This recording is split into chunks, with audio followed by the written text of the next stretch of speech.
National command and operation centre کے تازہ ترین اعداد و شمار کے مطابق گزشتہ 24 گھنٹوں کے دوران 1019 نئے کیسز رپورٹ ہوئے۔ پنجاب میں 3,44,065، سندھ میں 3,28,184، خیبر پختونخوا میں 1,36,074، بلوچستان میں 26,232، گلگت بلتستان میں 5,712، اسلام آباد میں 19,783، جبکہ آزاد کشمیر میں 19,783 کیسز رپورٹ ہوئے۔ ملک بھر میں اب تک 1,38,57,250 افراد کے ٹیسٹ کیے گئے۔ گزشتہ 24 گھنٹوں کے دوران 39,214 نئے ٹیسٹ کیے گئے۔ اب تک 8,78,740 مریض صحت یاب ہو چکے ہیں، جبکہ 2,676 مریضوں کی حالت تشویشناک ہے۔ پاکستان میں کورونا سے ایک دن میں 34 افراد جاں بحق ہوئے، جس کے بعد وائرس سے مرنے والوں کی تعداد 21,723 ہو گئی۔ پنجاب میں 10,516، سندھ میں 5,243، خیبر پختونخوا میں 4,224، اسلام آباد میں 772، بلوچستان میں 294، گلگت بلتستان میں 108 اور آزاد کشمیر میں 566 مریض جان سے ہاتھ دھو بیٹھے۔ چیف جسٹس پاکستان گلزار احمد نے ریمارکس دیے ہیں کہ کراچی پر کینیڈا سے حکمرانی کی جا رہی ہے اور شہر کا سسٹم کینیڈا سے چلایا جا رہا ہے۔ یونس میمن سندھ کا اصل حکمران ہے۔ مزید جانتے ہیں اس رپورٹ میں۔ چیف جسٹس پاکستان گلزار احمد نے ریمارکس دیے ہیں کہ کراچی پر کینیڈا سے حکمرانی کی جا رہی ہے اور شہر کا سسٹم کینیڈا سے چلایا جا رہا ہے۔ یونس میمن سندھ کا اصل حکمران ہے۔ چیف جسٹس آف پاکستان کی سربراہی میں سپریم کورٹ کے 3 رکنی بینچ نے کراچی رجسٹری میں شارع فیصل پر نسلہ ٹاور تجاوزات کیس کی سماعت کی۔ جسٹس اعجاز الحسن نے کہا کہ آپ لوگوں نے سروس روڈ پر بلڈنگ تعمیر کر دی۔ بلڈر کے وکیل نے کہا کہ پل کی تعمیر کے وقت سڑک کا سائز کم کیا گیا تھا۔ چیف جسٹس گلزار احمد نے کہا کہ شارع فیصل کا سائز کبھی کم نہیں ہوا۔ شارع کو وسیع کرنے کے لیے تو فوجیوں نے بھی زمین دے دی تھی۔ سارے رفائی پلاٹوں پر پلازے بن گئے۔ سمجھتے ہیں عدالت کو پتہ نہیں چلے گا حکومت کہاں ہے، کون ذمہ داری لے گا؟ جو پیسہ دیتا ہے اس کا کام ہو جاتا ہے، کتنا ہی غیر قانونی کام ہو اب بھی دھندا چل رہا ہے۔ SBCA کا کام چل رہا ہے۔ کراچی پر کینیڈا سے حکمرانی کی جا رہی ہے اور شہر کا سسٹم کینیڈا سے چلایا جا رہا ہے۔ یونس میمن سندھ کا اصل حکمران ہے، وہی چلا رہا ہے سارا سسٹم۔ چیف جسٹس نے برہمی کا اظہار کرتے ہوئے کہا کہ یہ ہوتا ہے پارلیمانی نظام حکومت، ایسی ہوتی ہے حکمرانی۔ آپ کی حکومت ہے، یہاں کس کی حکومت ہے؟ آپ لوگ نالے صاف نہیں کر سکتے، صوبہ کیسے چلائیں گے؟ 2 سال ہو گئے آپ نالا صاف نہیں کر سکے۔ گورننس نام کی چیز نہیں ہے یہاں۔ عدالت نے نسلہ ٹاور کے وکلا سے کمشنر کراچی کی رپورٹ پر جواب طلب کرتے ہوئے سماعت 16 جون تک ملتوی کر دی۔ ایڈوکیٹ جنرل نے درخواست کی کہ کل بجٹ کی تقریر ہے، 2 دن کی مہلت دے دیں۔ چیف جسٹس نے کہا کہ بجٹ تو ہر سال پیش کرتے ہیں، مخصوص لوگوں کے لیے رقم مختص کر دیتے ہیں، بس بجٹ تو پچھلے سال بھی آیا تھا، لوگوں کو کیا ملا؟ بلوچستان میں FC کی گاڑی بارودی سرنگ سے ٹکرا گئی۔ حادثے کے نتیجے میں جونیئر کمیشن آفیسر سمیت 4 اہلکار شہید ہو گئے۔ ISPR کے مطابق دہشت گردوں نے مارگٹ مائنز کی حفاظت پر مامور FC اہلکاروں کو نشانہ بنایا۔ دہشت گردوں نے مارگٹ کوئٹہ روڈ پر دیسی ساختہ بارودی سرنگ نصب کر رکھی تھی۔ IED کا نشانہ بننے کے بعد گاڑی میں سوار FC کے 4 اہلکار شہید ہو گئے۔ شہداء میں صوبیدار سردار علی خان، سپاہی مصدف حسین، سپاہی محمد انور اور سپاہی اویس خان شامل ہیں۔ ISPR کے مطابق FC نے علاقے کو گھیرے میں لے کر دہشت گردوں کی تلاش کے لیے آپریشن شروع کر دیا ہے۔ سیکیورٹی فورسز کی جانب سے اس عزم کا اعادہ کیا گیا ہے کہ شرپسند عناصر کے ایسے بزدلانہ حملے سخت جد و جہد سے حاصل کیے گئے امن و خوشحالی کو خراب نہیں کر سکتے۔ سیکیورٹی فورسز اپنی جانوں کا نذرانہ دے کر بھی ایسے ناپاک عزائم کو ناکام بنائیں گے۔ گجر نالے اور اورنگی ٹاؤن کے متاثرین کی جانب سے کراچی پریس کلب کے باہر کیا جانے والا احتجاج بھی رنگ نہ لایا۔ سپریم کورٹ نے اورنگی اور گجر نالے پر تجاوزات کے خلاف آپریشن جاری رکھنے کا حکم دے دیا۔ مزید تفصیلات جانتے ہیں اس رپورٹ میں۔ گجر نالے اور اورنگی ٹاؤن کے متاثرین کی جانب سے کراچی پریس کلب کے باہر کیے جانے والا احتجاج بھی رنگ نہ لایا۔ سپریم کورٹ نے اورنگی اور گجر نالے پر تجاوزات کے خلاف آپریشن جاری رکھنے کا حکم دے دیا۔ Chief justice Pakistan justice Gulzar Ahmed کی سربراہی میں گجر نالہ اور اورنگی نالے پر قائم تجاوزات سے متعلق کیس کی سماعت ہوئی، جس سلسلے میں متاثرین کے وکیل اور کمشنر کراچی سمیت دیگر حکام عدالت میں پیش ہوئے۔ متاثرین کے وکیل نے عدالت میں کہا کہ سپریم کورٹ نے حکم دیا تھا کہ متاثرین کی بحالی کی جائے مگر اس پر عمل نہیں ہوا۔ KCR کی بحالی کا حکم دیا تھا، 3 سال ہو گئے بحال نہیں ہوئی۔ آپ کے احکامات پر عمل درآمد نہیں ہوتا۔ چیف جسٹس پاکستان نے کہا کہ ہم تجاوزات کو ختم کرنے کو نہیں روک سکتے۔ سندھ حکومت کو متاثرین کی بحالی کا حکم دیں گے کیونکہ یہ سندھ حکومت کی ذمہ داری تھی کہ اس حوالے سے لوگوں کو معاوضہ ادا کریں۔ قبل ازیں متاثرین کی جانب سے کراچی پریس کلب کے باہر احتجاجی مظاہرہ کیا گیا۔ مظاہرین نے اپنے ہاتھوں میں پلے کارڈز اور بینرز اٹھائے ہوئے تھے جبکہ مظاہرین کی جانب سے نعرے بازی کا سلسلہ بھی جاری رہا۔ مظاہرے میں شریک ارم یاسمین کا کہنا تھا کیونکہ ہمارے جس علاقے میں اسکول اور چرچ وغیرہ یا مدرسے تھے ان لوگوں نے توڑ دیے، مسمار کر دیے۔ اب ان کی تعلیم کے لیے ہم پریشان ہیں کہ ان کا مستقبل کیا بنے گا، جب انہوں نے ہمیں ایک نوٹس تک نہیں دیا اور ہمارے گھروں کو توڑ کے چلے گئے۔ ہمیں صرف 90,000 روپے کا ایک لالی پاپ دیا گیا کہ لالی پاپ لے لو، یہ کیا اس کا مت کہ 15,000 روپے کرایہ۔ آپ لوگ دیکھیں اتنی مہنگائی کے دور میں کیا یہ 15,000 روپے کرایہ دیں گے تو کھائیں گے کہاں سے؟ بے روزگاری پہلے چل رہی ہے۔ گجر نالہ متاثرین کمیٹی کے سربراہ عابد اصغر کا کہنا تھا سپریم کورٹ کے آرڈر کی وائلیشن کر رہے ہیں کیونکہ سپریم کورٹ نے 2020 میں آرڈر نکالا تھا کہ نالوں کی صفائی کی جائے اور اطراف میں انکروچمنٹ ختم کی جائے، جو باڑے سے جو لوگ باڑے مقیم تھے جہاں سے گاڑی گزر نہیں سکتی تھی وہ چیزیں۔ حالانکہ ابھی آپ کے سامنے جب یہ FWO کام کر رہی ہے، وہ دن رات کام کر رہی ہے، کچرا اٹھا رہی ہے۔ جب یہ کام KMC کو دیا گیا تو KMC نے 20 سال کے اندر کچھ نہیں کیا، صرف قومی خزانے کو چونا لگایا گیا KMC کی طرف سے۔ پاکستان اور اٹلی کی بحریہ کے مابین مشترکہ بحری مشق کا انعقاد کیا گیا۔ بحری مشق میں پاک بحریہ کے جہاز PNSF اور اٹلی کے جہاز نے حصہ لیا۔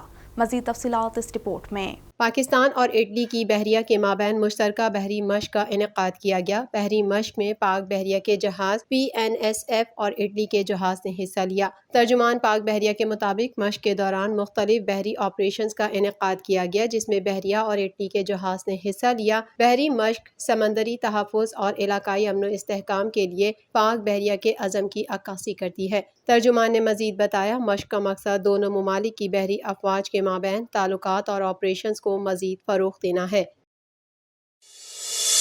وزیر خزانہ پنجاب ہاشم جواں بخت نے آئندہ مالی سال کے لیے صوبے کا 2,653 ارب روپے حجم کا بجٹ پیش کر دیا۔ اسپیکر پرویز الہی کی سربراہی میں پنجاب اسمبلی کا اجلاس نئی عمارت میں منعقد ہوا۔ صوبائی وزیر خزانہ مخدوم ہاشم جواں بخت نے مالی سال 2021-22 کے لیے بجٹ پیش کیا۔ بجٹ تقریر کے دوران اپوزیشن ارکان کی جانب سے روایتی انداز میں شدید نعرے بازی کی گئی۔ اپنی تقریر کے دوران وزیر خزانہ نے کہا کہ پنجاب کے پیش کردہ بجٹ کی مالیت 2,653 ارب روپے ہے۔ جنوبی پنجاب کے لیے کل بجٹ کا 35% خرچ کیا جائے گا۔ شعبہ صحت کے لیے 98 ارب روپے مختص کیے گئے ہیں۔ موجودہ بجٹ گزشتہ سال کی نسبت 18% زیادہ ہے جس میں محصولات کے لیے 405 ارب روپے کا ہدف مقرر کیا گیا ہے۔ جاری اخراجات کا تخمینہ 1428 ارب روپے لگایا گیا ہے اور ترقیاتی بجٹ میں 66% اضافہ تجویز کیا گیا ہے جبکہ ترقیاتی پروگرام کے لیے 560 ارب روپے رکھے گئے ہیں۔ صحت کے لیے مجموعی طور پر 369 ارب روپے اور تعلیم کے لیے 442 ارب روپے مختص کیے گئے ہیں۔ لاہور میں 14 ارب روپے کی لاگت سے 1000 بستر پر مشتمل اسپتال کی تعمیر شروع ہوگی۔ ہیلتھ انشورنس پروگرام کے تحت یونیورسل ہیلتھ کوریج کو پنجاب میں نافذ کیا جائے گا۔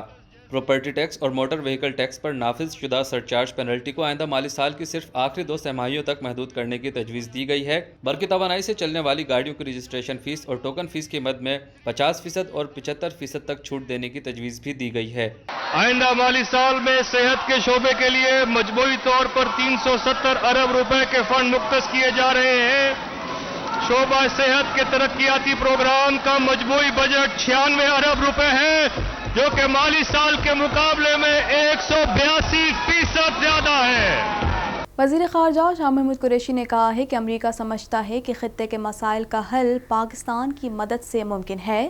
جنگ اور مفاہمت ایک ساتھ نہیں چل سکتے۔ مزید تفصیلات اس رپورٹ میں۔ وفاقی دارالحکومت اسلام آباد میں پاکستان افغانستان 2 طرفہ مذاکرات کے افتتاحی سیشن سے خطاب کے دوران وزیر خارجہ نے کہا کہ پاکستان ایک پرامن ملک ہے اور دنیا کا نظریہ اب تبدیل ہو چکا ہے۔ امن سب کی خواہش ہے۔ افغانستان میں امن خطے کے مستقبل کے لیے اہم ہے۔ پاکستان پرامن، خوشحال اور خود مختار افغانستان کا خواہاں ہے۔ پاکستان نے افغانستان میں قیام امن کے لیے ہر ممکن اقدامات کیے۔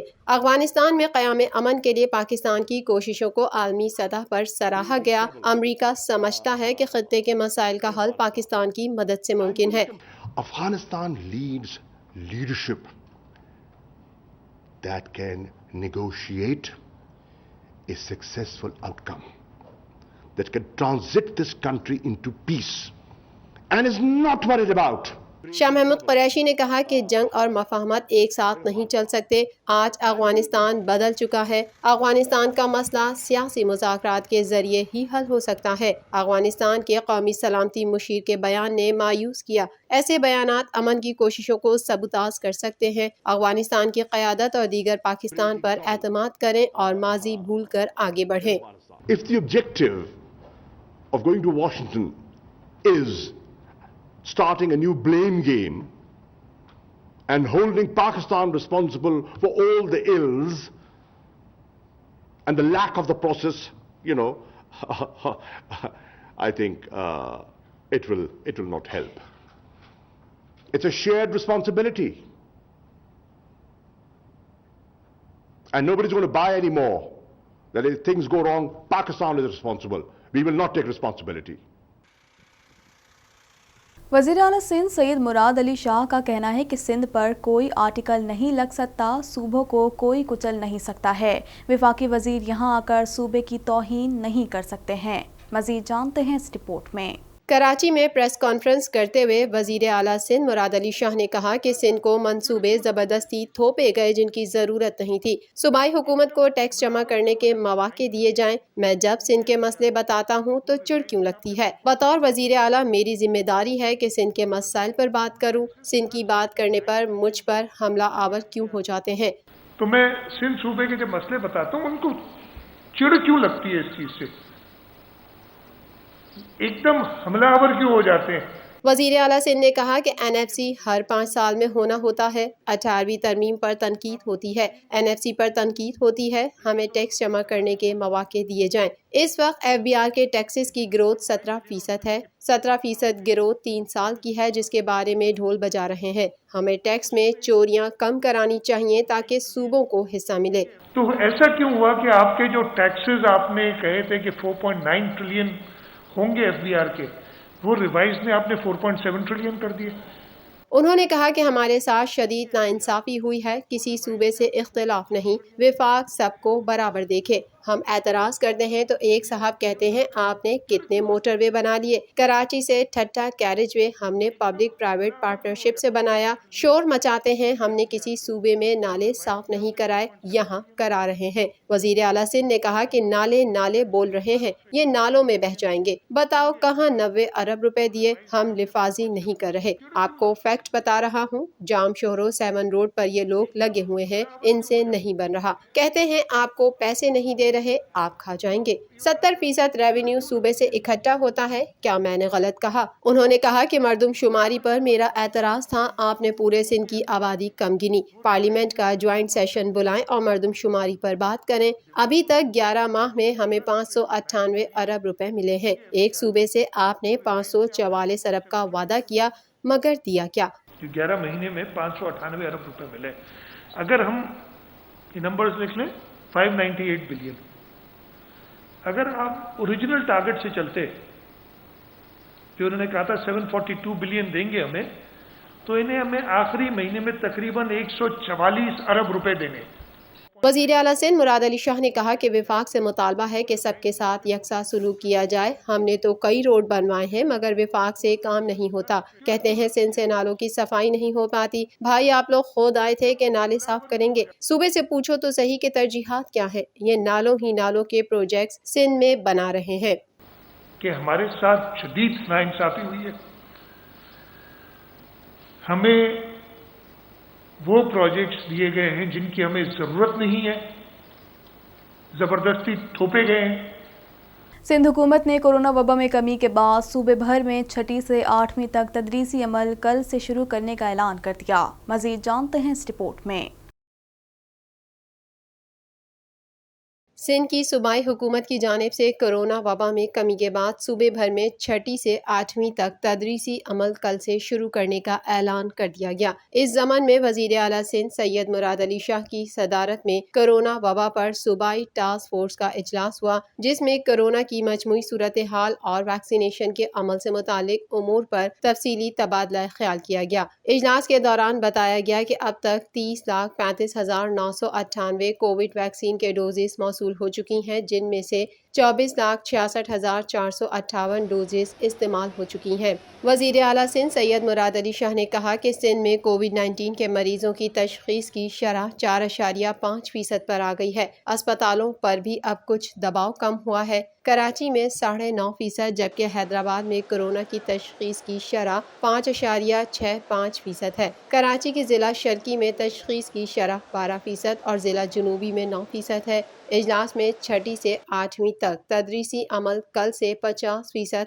حاضری کے ساتھ شروع کرنے کا فیصلہ کیا گیا، جبکہ کورونا کی صورتحال میں بہتری کی صورت میں پرائمری کی کلاسز 21 جون سے کھولی جائیں گی۔ ہفتے میں 2 دن کی بندش کے بجائے NCOC کے فیصلے کے مطابق کاروبار بند کیا جائے گا۔ اب اتوار کے دن کاروبار بند ہوگا اور باقی دن کاروباری سرگرمیاں جاری رہیں گی۔ دوسری جانب سعید غنی نے اپنے ٹویٹ میں کہا کہ سندھ کورونا ٹاسک فورس کے اجلاس میں 6 سے 8ویں جماعت تک کی کلاسز کل بروز منگل 15 جون سے 50% حاضری کے ساتھ کھولنے کا فیصلہ کیا گیا ہے، اور کورونا کی صورتحال میں مزید بہتری آنے کی صورت میں پرائمری کلاسز 21 جون سے شروع کر دی جائیں گی۔ اسکولوں کے سارے عملے کے لیے ویکسینیشن ہونا لازمی ہوگا۔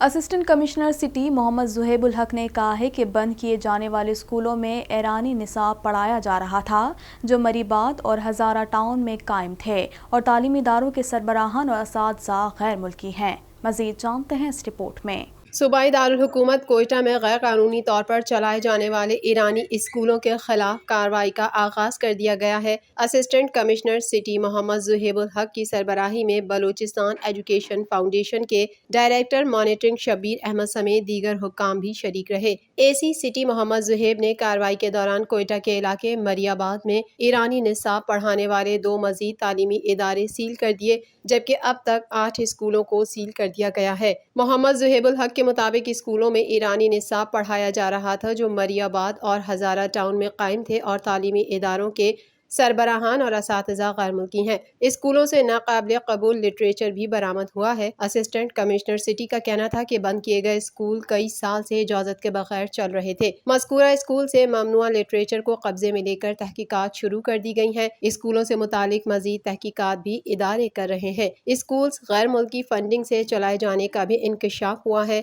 2015 ایکٹ کے قانون کے تحت نجی اسکولوں کی رجسٹریشن لازمی ہے۔ تعلیمی حکام کے مطابق پاکستانی بورڈ سے الحاق نہ ہونے کی وجہ سے طلبہ مزید تعلیم کے لیے ایران بھی جاتے تھے۔ بند کیے گئے اسکولز میں زیادہ تر نصاب ایرانی ہے جس کی اجازت نہیں ہے۔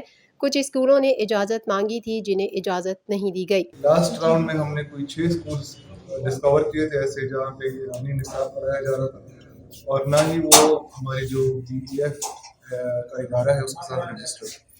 اس بیس پہ انہیں سیل کیا گیا تھا۔ باقی آج ہمارے 2 اور اسکولز ڈسکور ہوئے۔ مزید خبریں بھی بلیٹن کا حصہ ہوں گی مگر اس بریک کے بعد۔